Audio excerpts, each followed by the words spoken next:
So we open up the episode with Chaz and Branwen, and they are at Michael's place. He's meeting Michael for the first time. He owns the home or rents the home or whatever where she's going to be staying. So he's basically laying down the rules, and Chaz is a little bit salty because, you know, he was hoping that the guy would say you can spend the night. But he's not going to have that. He's like, look, I haven't seen her in all these years or whatever, and, you know, she's a nice person, but he doesn't want to get caught up, right? He doesn't know what kind of activity and stuff she's going to be having in and out of his house, and that's totally understandable.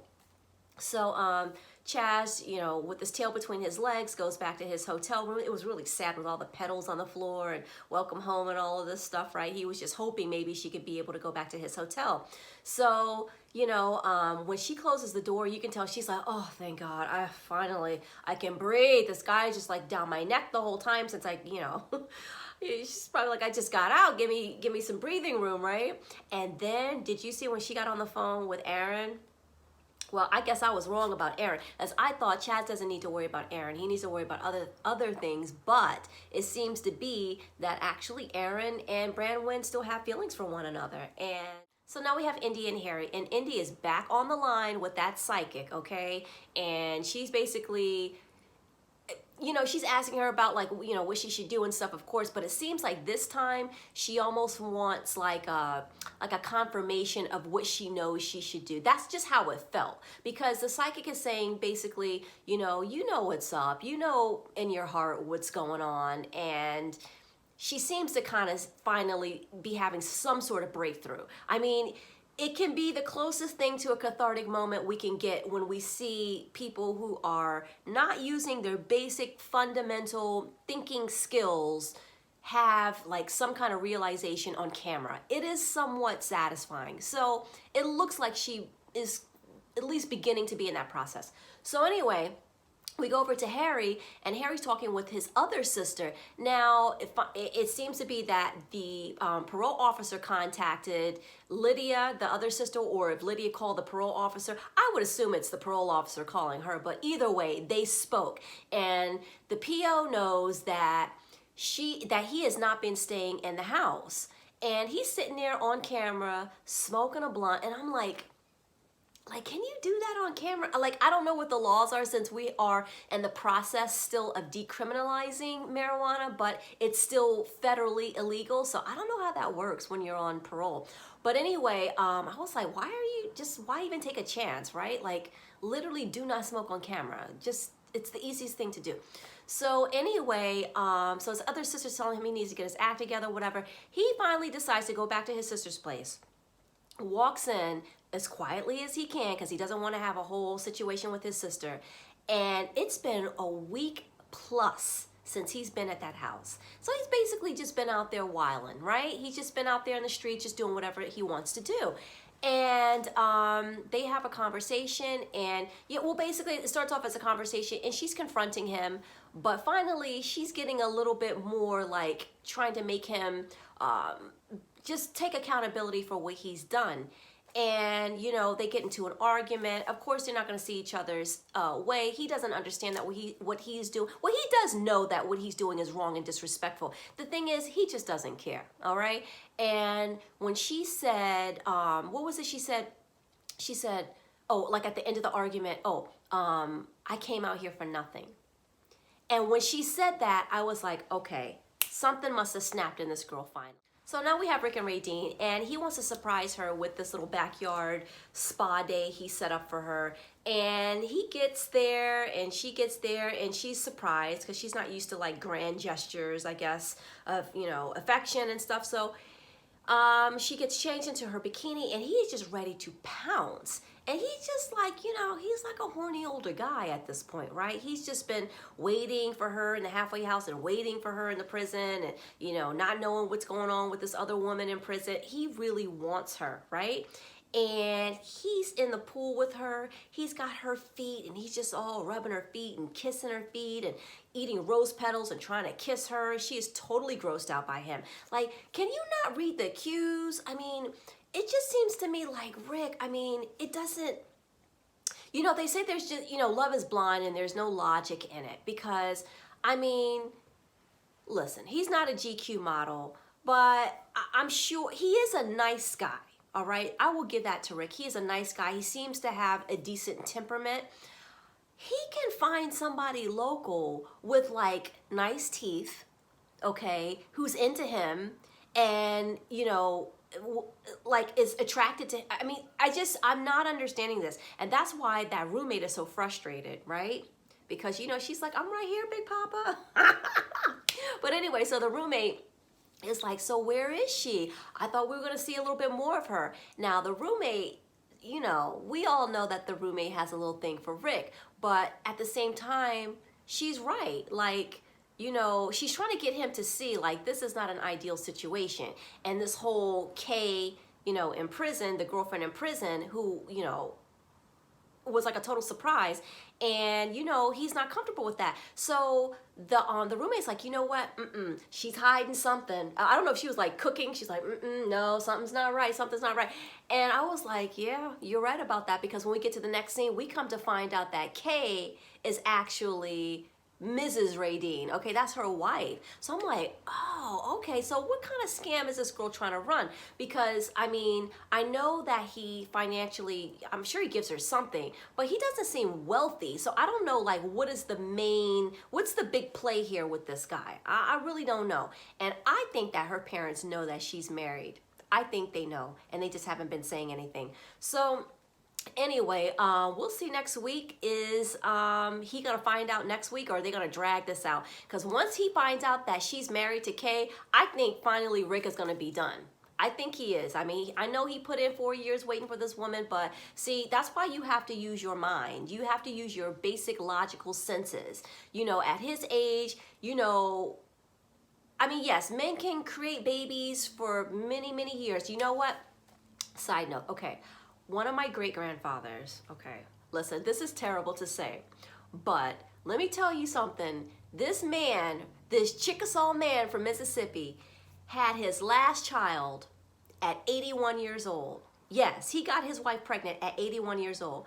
Men, some men, not all men, can still have babies or still participate in the baby-making process for several years. So even though he very well could still have, you know, several good sexual years ahead of him, we don't know where he's at with that exactly, and the best thing to do is be living your life fully at the stage that he's at, right? So now we have Kayla and Marcel. Oh my God. So she goes to pick up this man from the bus stop or wherever it is where he's supposed to be picked up from for his release from the halfway house. And she already said that she was going to be late, and she knew that he was going to be pissed when she got there. And boy, let me tell you, when she went to pick him up, the look on his face, he looked at her. He literally looked at her like she was a piece of garbage. Did you see the look in his eyes, like the contempt that he had for her? He was like, it's cold and I've been waiting. And, you know, listen, I understand it's cold, that's uncomfortable, but you know what? You just got out of prison. So you better be glad that she got there the same day. Some people have you waiting overnight outside at a bus stop. I mean, it was just the way. And then, like, you know, he's just looking at her in such a mean way, and she's just trying to like make light and trying to change the subject, and she's apologetic, and he just keeps going on, and you know, then he decides that, you know what, he's just basically gonna punish her, right? So he's like, I'm gonna get my hair cut. And she's like, well, okay, but you know, I want to get something to eat. And then he was like, no, these are my priorities, this is what I gotta get done, I need to get my hair cut. And I was like, oh my God, he just treats this woman like absolute garbage. And she's like, what do you mean? You know, and then he says, that's it, I'm telling you, I'm getting my hair cut. And then he tells the camera crew that she is not allowed to go into the barbershop with him, and they can't go either. He's going on his own. So now she's like completely irate. Now, one thing about Kayla, she goes from 0 to 100 really fast. Now, you can't blame her in this situation, but I think that's just kind of her. It seems like that might be her normal conflict resolution style. And next thing you know, we are, you just see that little car doing like a beeline out of the parking lot, and she leaves. And I mean, that was basically it. I mean, it was just over. It was like that quick. And it's like, this man is not happy with you. He just does not like you. he does not like you. She's like, oh, this is a different guy than what he was. And you know, they always say that. Oh, they're all so different from, you know, the dreams that they were sold in prison. But, or no, sorry, I don't know if she said that or not. Or was it the other one, Lacey? But anyway, that's usually the mantra, right? They get all upset when the guys are not, you know, these Prince Charmings that they expect them to be. And it's like, you got a prisoner. That doesn't mean that people cannot, what's the word, rehabilitate and things like that, and re-enter society and become someone that, hey, you may have never even known that that person went to prison. People can do that, but he's not it. He's not one of those. And if he is, then maybe in another 20 years or something, he has the streets coursing through his veins. That's who he is. Now we have Taylor and Chance, and Chance's act of contrition is surprise and engagement, okay? Because of course, how else do you show a person how sorry you are but by proposing marriage to them? It is absolutely, you just can't make it up. I mean, it's just crazy. He meets his buddy at the ring shop. They're picking out rings. Fine, whatever. He's been working, and I'll give him credit for that and him saving up his money for a ring, though he needs to be saving up his money to get his own place and not be living with her and those girls. But I digress. So then he decides to get promise rings for these little girls. I said, what? Promise what? Listen, now I'm not saying, but I'm just saying, okay, as a mother, you have to be very protective of your children. Promise rings, that is not how you show your love to those girls. You show them love by helping them with their homework, helping them, you know, make their lunch boxes and picking them up from school and speaking in a kind way, treating their mother in a kind way. That's how you show your love, not by promise rings, okay? That is very creepy, and I'm telling you, it's just, it's inappropriate. I don't like those daddy-daughter dances or any of that shit. I'm like, what the fuck is that? I mean, really, what the fuck is that? You don't do that. I mean, that is just so insane, okay? So anyway, then she, you know, he goes home. He's on cloud nine with a bag full of rings ready to propose. Winds up, she's sick. She needs to go to the hospital. So while they're trying to figure out what's going on with her, he's really, you know, he's getting scared because he's thinking, uh-oh, wait a minute, hold on now. I didn't sign up for all this health situation. You got to be healthy, you know, to be able to take care of me. I can't be taking care of these kids. And apparently he got Bobby on the line because she was the one that went back to the house, and she's been taking care of the children while they're dealing with this hospitalization. So he's not sure, you know, if she's going to have to go to another facility or whatever, but he's panicking in the meanwhile.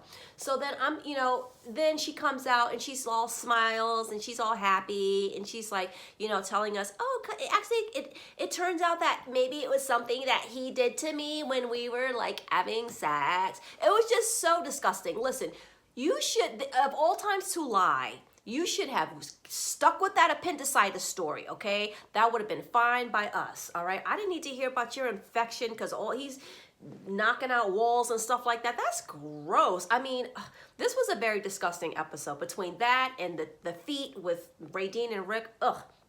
I thought to myself, listen, that's not something you get on national television and you say, especially when you have young children, especially young girls, okay? I'm just saying, like, I don't know.